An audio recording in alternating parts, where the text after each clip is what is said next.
আমরা এয়ারপোর্টে পৌঁছে গিয়ে ওয়েট করছিলাম। ওয়েট করতে ওখানে বেশ ভালোই লাগছিল, চারিদিকে প্লেন উঠছিল নামছিল সবারই। আই থিঙ্ক এই সময়টা ভীষণই ভালো লাগে। জানি না কেমন টাইমটা পাস হয়ে গেছিলো। আমরা তো অনেক আগেই পৌঁছে গিয়েছিলাম, অলমোস্ট ওখানে আমরা 1.5 ঘন্টা ওয়েট করেছিলাম। তারপরে আমাদের বোর্ডিং টাইম হলো, এবার আমরা প্লেনে উঠছি। আর আমাদের 3 জনের সিটটা পাশাপাশি পড়েছিল, শুধুমাত্র বাবার সিটটা আমাদের অপোজিট সিটের সাইডেই পড়েছিল।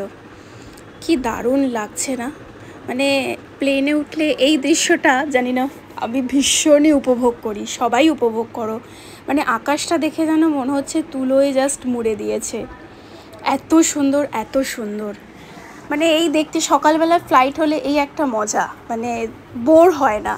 রাত্রিরের ফ্লাইটগুলো বোর হওয়ার চান্স থাকে, আশেপাশে কিছু দেখারও থাকে না, লাইটটাও প্রায় ওরা অফ করে রাখে। কিন্তু সকালের ফ্লাইট হলে সেটা ভীষণ ভীষণ এন্টারটেইনিং হয়। আমার তো ভীষণ ভালো লাগে। এমন নয় যে আমি রেগুলার যাতায়াত করছি, বাট যখনই যাই আর কি, উইন্ডো সিটটা আমার ফেভারিট সিট। কিন্তু এবারে ওরা আমাকে বসতে দেয়নি। যাই হোক, ওদেরকেই বললাম তোরা মোবাইলটা ধর, আমাকে অ্যাটলিস্ট ভিডিওটা তো তুলে দে। তো ওরা যাই হোক, আমার খুবই ভালো বাচ্চা, ওরা আমার কথা মতন ভিডিওটাও তুলে দিয়েছে। কি অসাধারণ লাগছে না? মানে এটাই মনে হচ্ছে সারাক্ষণ খালি এটার দিকেই তাকিয়ে থাকি, টাইম পাস হয়ে যাবে, গন্তব্যে আর পৌঁছতে হবে না। তোমাদের কি? আমাদের কিন্তু টাইমিংয়ের মানে 2 ঘন্টা 15 মিনিট টাইম দেওয়া ছিল বোর্ডিং পাসে, কিন্তু সেই টাইমের অনেক আগেই কিন্তু পাইলট আমাদের পৌঁছে দিয়েছে।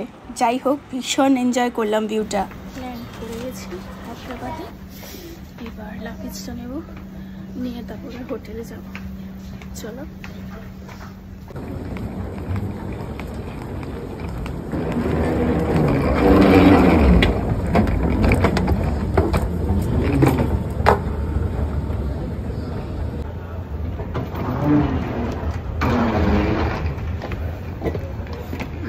প্রায় বোধহয় 3 কিলোমিটার হেঁটে এলাম লাগেজ নিতে।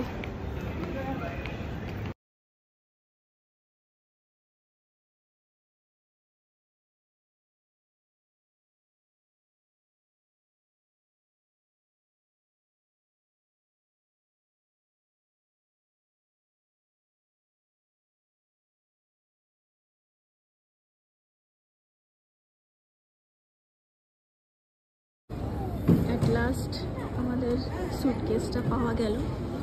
অলমোস্ট 15 থেকে 20 মিনিট বসে থাকার পর এই দেখো আর মেয়েরা লাফালাফি করছে সুটকেসটা দেখে।